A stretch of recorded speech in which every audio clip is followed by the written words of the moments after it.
Hello and welcome everyone. This is Minu at AngloLink. Today's video is part 2 of our lesson on word order. In part 1 we looked at sentence structure and learned about the sequence who, what, where, when, how and why. In this video we're going to look at the position of adverbs such as usually, sometimes, slowly, etc. and words like also, both, all, and so on. If you haven't watched part 1 yet, I recommend that you watch that part first for a really good understanding of basic sentence structure and then return to this video. By the end of this video, having also watched part 1, you will have a clear idea of how to construct really good sentences in English. And this will greatly improve your confidence and your fluency in writing and speaking English. So when you're ready, we can begin. Word order part 2. Today we're going to look at the position of adverbs. Let's start with frequency adverbs. The most common position for adverbs of frequency is before the main verb in the what part. Just a brief reminder of the basic sentence structure: who, what, where, when, how, and why. So, the adverb of frequency goes in the what part before the main verb. For example, I always watch the news. Now, if there is an auxiliary like do, does, don't or doesn't, or a modal verb like can, must, etc., the adverb of frequency comes between the auxiliary or the modal and the main verb. For example, I don't always watch the news. Or I can't always watch the news. Let's look at other sentences with adverbs of frequency. They will never do that again. He hardly ever goes out. She can rarely have a rest. It seldom rains here. She occasionally writes to me. He sometimes has to work late. She doesn't usually work on Fridays. I have often seen him. It always happens in winter. Right, let's have a look at other adverbs that come before the main verb. Already. I have already had lunch. Recently. They have recently bought a new car. Just. She has just come back. Finally. We finally managed to contact him. Soon. We will soon have a break. Still. He is still watching television.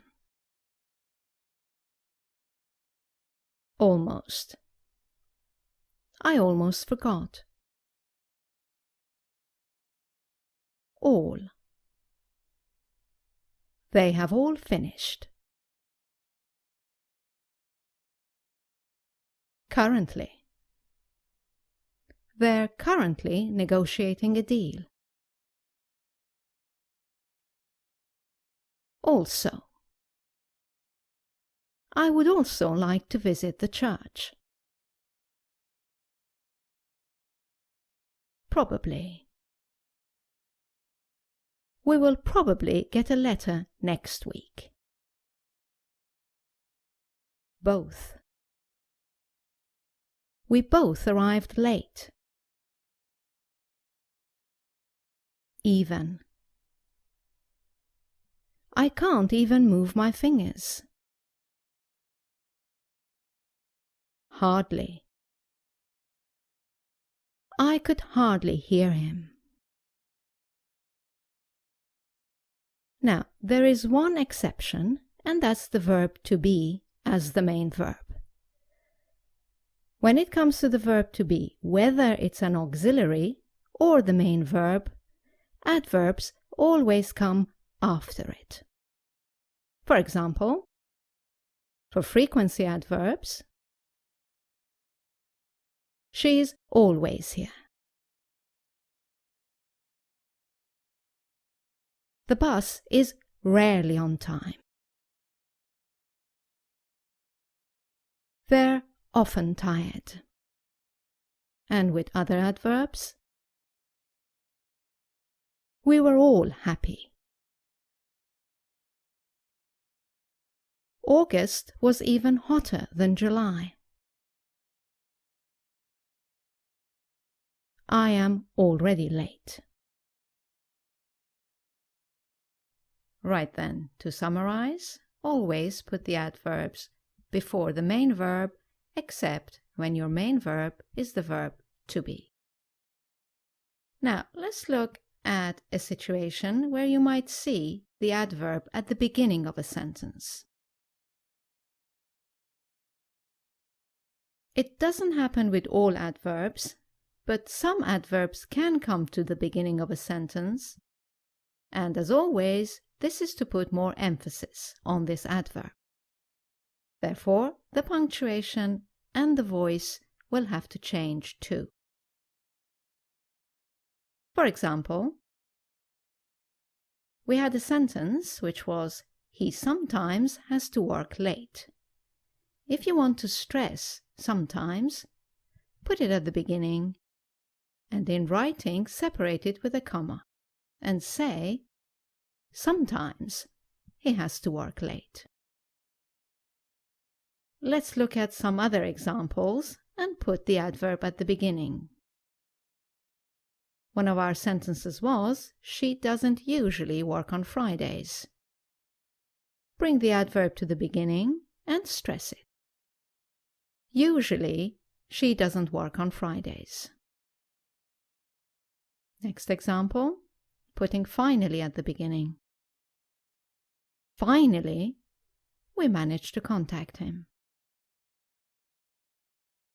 Here we have soon at the beginning of the sentence.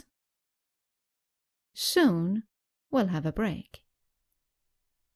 And one final example with currently.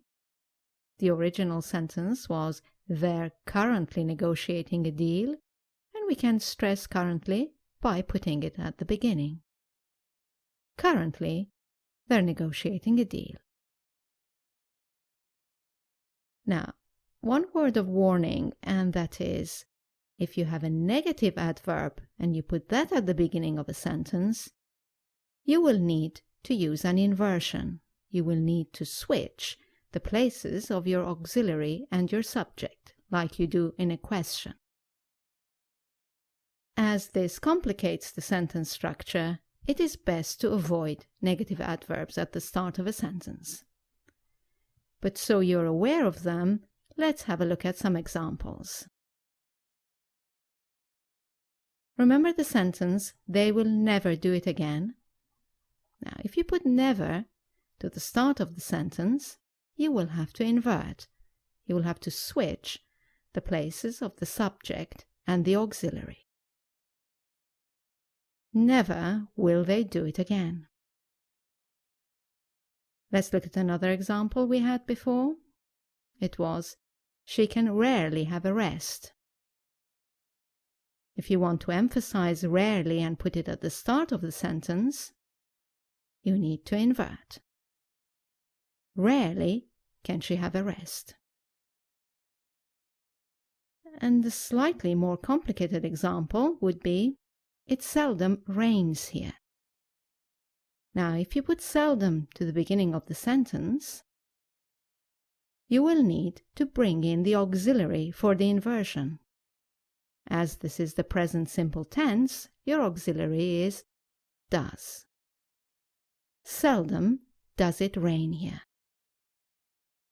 So to summarize, you can put adverbs at the start of a sentence to emphasize your point, but be careful when you do that with negative adverbs. Now, let's move on to the adverbs of manner. These are adverbs that answer the question how. As you will remember from part 1, how comes between the elements when and why in the sentence structure. Now, if the how is an ly adverb, such as quickly, slowly, gently, carefully, etc., you can put it before the main verb, as we have seen with the other adverbs.